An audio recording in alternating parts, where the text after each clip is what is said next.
안녕하세요. 백동진입니다. 이번 강의는 컴퓨터 그래픽에 관심 있는 학생들을 위해서 준비해봤습니다. 일명 어서와 컴퓨터 그래픽은 처음이지. 네, 제가 성대묘사까지는 안 되네요. 네, 제목만 들어도 딱 감이 오지 않습니까? 네, 그래서 오늘은 첫 6강의 내용이 어떤 것인지, 어떤 내용을 다룰 것인지에 대해서 짧게 이야기해 보도록 하겠습니다. 우선 좀 멋진 작품들 먼저 구경하고 가죠. 물론 개인적인 취향에 따라서 멋지게 생각하는 이미지가 다를 수 있지만 저는 뭐 이런 이미지들을 상당히 좋아하는 편입니다. 모두 컴퓨터 그래픽 작품들이고요. 보통 이제 CGI라고 부르는 그런 이미지입니다. 대부분이 이제 3D이지요. 약간 지금까지 메탈릭한 이미지들이 많이 나왔고요. 요것은 2014년 월드컵 광고 모션 그래픽 이미지입니다. 다음은 항상 멋진 광고를 보여주는 나이키의 신발 프로모션 영상의 스틸컷이고요. 제가 조금 제가 메탈 질감을 굉장히 좋아해서 대부분의 약간 이런 이미지들이 많이 나오긴 하는데 3D에서 상당히 메탈 그러니까 보통 하드 서페이스라고 불려지는 이런 이미지들을 많이 만들긴 하죠. 요거는 제가 최근에 좋아하는 이미지입니다. 굉장히 제가 아주 사심을 담은 이미지입니다. 저런 류의 이미지들을 되게 좋아합니다. 지금까지 이제 보신 것들이 대부분 이제 3D 그래픽이죠. 3D 프로그램들을 이용해서 만들어진 그래픽인데 보시면서 저런 멋진 이미지를 만들고 싶다 이렇게 생각하실 분들이 있을 거예요. 그래서 만들어진 게 이번 강의입니다. 저런 이미지를 보면서 만들고 싶긴 하지만 대체 무엇을 어떻게 시작해야 될지 모르는 이제 CG 입문자들을 위한 생초보 가이드라는 거죠. 그래서 이제 시작해 보도록 하겠습니다. 먼저 이번 강의의 목적, 네, 간단합니다. 첫 번째는 3D CGI를 만드는 단계와 작업 내용에 대해서 알아보도록 하겠습니다.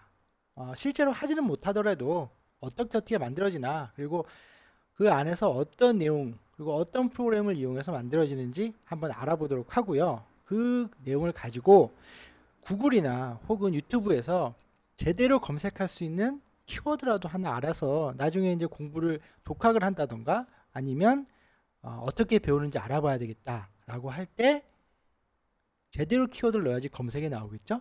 뭐 그런 아주 간단한 심플한 겁니다. 너무 어렵게 생각하지 마시고요. 저 정도 목적을 가지고 들어주시면 될 것 같습니다. 자, 그러면 우선 간단한 용어 정리부터 하고 넘어가겠습니다. 별건 아니고요. 보통 우리가 어떤 일을 할 때 프로세스라는 말을 하잖아요. 이 일의 프로세스는 어떤 것이다. 이 프로세스를 어떻게 저 프로세스는 잘못된 거야. 뭐 이런 프로세스 얘기를 하는데 이쪽에서는 그러니까 CG를 작업할 때는 보통 프로세스라는 말보다는 파이프라인이라는 말을 좀 씁니다. 물론 이건 뭐 절대적인 말은 아니고요. 보통 프로세스가 어떤 한 가지 일을 할 때 순서라고 하면은 파이프라인이라는 건 뭐냐면 이건 이제 위키피디아에 있는 건데 한 일의 출력이 다음 단계의 입력으로 이어지는 형태를 말합니다. 그러니까 이게 무슨 얘기냐면 그냥 만약에 이제 나중에 하겠지만 모델링이라는 게 있다면 모델링은 그냥 프로세스로 얘기해도 되지만 그 모델링을 받아서 애니메이션을 하고 나중에 합성하고 뭐 이런 식으로 하나의 결과물, 하나 작업의 결과물이 다음 작업의 입력으로 들어가기 때문에 보통 이런 식의 것들은 파이프라인이라는 말을 씁니다. 즉 3D CG, 3D 작업의 파이프라인은 어떤 건가요? 이렇게 보통 얘기를 하게 되죠. 그래서 이제 작업의 단계를 어떻게 구성하고 어떤 소프트웨어를 쓰고 어떤 포맷으로 데이터를 넘기고 작업자가 어디까지 책임을 지는지 등을 이제 구성하게 되는 건데 뭐 이게 문서로 있거나 그러지는 않습니다. 외국 회사는 좀 그런 것 같긴 해요. 워낙 사람들이 많고 단계도 많기 때문에 그렇지만 대부분 이제 경험으로 구성되는 경우가 많고요. 그리고 대체적으로 비슷해요. 뭐 수십 개의 파이프라인이 있는 건 아니니까. 근데 대충 비슷하지만 회사마다 약간씩 다르고 그리고 이제 결정적으로 작은 회사라면 이 팀장이 뭘 쓰느냐에 따라서 이 변하기도 합니다. 그래서 조금씩 차이가 나기 때문에 요 파이프라인을 아는 것도 상당히 이제 중요한 수가 있죠. 3D 그래픽의 일반적인 파이프라인에 대해서 알아보도록 하겠습니다. 여기에 이제 일반적인 단어의 방점이라고 써 있는 것은 지금 말씀드리는 이 파이프라인이 절대적이지 않다는 겁니다. 개인마다 많이 다르고요. 회사마다도 약간씩 다릅니다. 하지만 여기서 말하는 그 작업 단계는 대부분은 거친다라는 수준 정도로 이해하시면 될 것 같습니다. 먼저 스케치가 들어가게 됩니다. 여기서의 스케치는 기획 단계로 생각하시면 됩니다. 그러니까 3D를 들어가기 전에 원화일지 컨셉일지 아무튼 3D를 하기 위한 소스를 만드는 단계라고 생각하셔도 될 것 같고요. 그래서 이 스케치가 끝나면 이제 가장 먼저 모델링부터 하게 됩니다. 모델링은 지금 이제 설명드리는 것들은 나중에 다음 강의에서 상세하게 설명을 드릴 건데, 모델링은 간단하게 얘기하면 오브젝트를 만드는 단계입니다. 3차원상에서 오브젝트를 만들게 되죠. 그래서 지금 밑에 있는 것들은 그 단계를 하기 위한 소프트웨어들입니다. 그래서 제가 많이 쓰는 3ds max가 있고요. 우리나라 게임 업계에서도 많이 씁니다. 그 다음에 북미 쪽에서 영화에 많이 쓰이는 마야가 있죠. 뭐 그렇다고 3ds max가 영화를 영화 쪽에 안 쓴다는 건 아니지만 그만큼 마야가 많이 쓰이긴 합니다. 그리고 이제 모션 그래픽 쪽에서 가장 많이 쓰이고 있는 시네마 4D가 있고요. 요즘에 모델링에서 상당히 강점을 가지고 있는 모도라는 툴이 있습니다. 그리고 라이노, 이거는 이제 CAD용 디자인용 프로그램인데 오토캐드라는 굉장히 큰, 그다음에 대명사 같은 그런 CAD가 있고요. 라이노드라는 프로그램도 있습니다. 이런 툴들이 이제 모델링에 많이 쓰이기도 하고, 그 다음에 이제 지브러시라는 굉장히 독특한, 나중에 지브러시는 한번 말씀을 드릴 겁니다. 따로 말씀을 드릴 정도로 굉장히 특별한 툴이죠. 그래서 지브러시를 가지고 뭐 노마맵을 추출한다던가 리프토폴로지를 해서 이제 모델링을 이제 끝내게 됩니다. 그러면 이제 그 다음 단계는 매핑을 하게 됩니다. 매핑은 간단하게 얘기하면 만들어진 오브젝트에다가 색깔을 입히거나 질감, 뭐 이게 나무인지 뭐 아니면 철인지 뭐 녹슨 건지 뭐 이런 질감을 입히는 단계입니다. 그래서 매핑을 하게 될 때는 보통 포토샵이나 요번에 톡시스에도 강의가 있죠. 서브스텐스 디자이너라는 그런 매핑 전용 툴을 가지고 매핑 소스를 만들어서 그거를 맥스나 마야나 자기가 쓰는 툴에서 하게 됩니다. 그래서 이제 매핑을 하게 되고, 그렇게 매핑을 하게 된 오브젝트를 보통 리깅 단계를 거치게 됩니다. 리깅은 간단하게 얘기하면 애니메이션을 하기 위해서 그 오브젝트에다가 본을 싣거나 어떤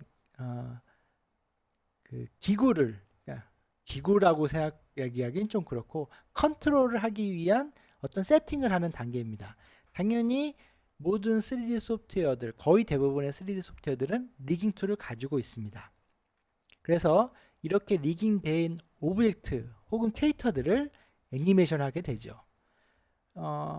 지금 이제 보면 알겠지만 맥스, 마야, 시네마 4D 모도는 종합 3D 툴이에요. 그렇기 때문에 뭐 모델링, 리깅, 애니메이션, 뭐 매핑 다 하게 되죠. 그리고 이제 애니메이션을 보통 하게 되는데 요즘에는 이제 모션 캡처를 많이 쓰죠. 모션 캡처를 많이 들어보셨을 거예요. 아바타 같은 경우 대표적인 모션 캡처 홍보 영상이죠, 거의. 그다음에 뭐 호빗의 골룸, 칼럼. 네, 죄송합니다. 그런 골룸,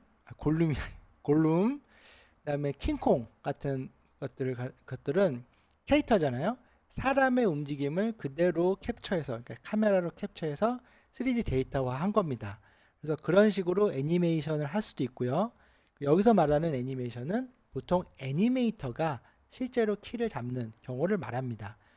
자, 그렇게 만들어진 것들은 렌더링을 하게 됩니다. 렌더링은 지금처럼 3D로 되어 있는 데이터를 라이팅을 주고 카메라를 세팅해서 한 장의 이미지, 우리가 2D로 볼 수 있는 이미지를 만들어내는 과정을 얘기합니다. 이 렌더링 과정이 굉장히 오래 걸리죠. 그래서 막 컴퓨터들 쫙 놓고 보통 우리가 렌더팜이라고 얘기하는 렌더팜 랜덤 목장이에요. 렌더링하는 목장. 그런 렌더팜들을 구축해서 한 장에 뭐 두세 시간씩 걸려가지고 이제 뽑게 되죠.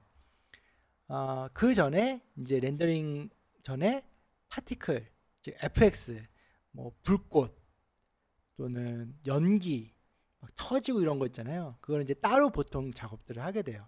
그 FX를 위한 툴들이 따로 있는 경우도 있고 또는 지금 얘기하는 이 3D 툴 안에 있는 기능들을 보통 사용하기도 합니다. 그렇게 해서 렌더링된 이미지와 FX로 된 이미지, FX도 렌더링을 하게 되죠. 그런 이미지들을 이제 컴포지션 툴을 통해서 합성을 하게 됩니다. 이제 그 가장 많이 쓰이는 것 중에 하나가 애프터 이펙트죠. 어도브사의 애프터 이펙트. 웬만한 합성을 한다고 하면은 거의 꼭 쓰거나 꼭 배우는 툴 중에 하나입니다. 그리고 뉴크라는 툴은 영화 쪽에서 많이 쓰고 있는 툴이에요.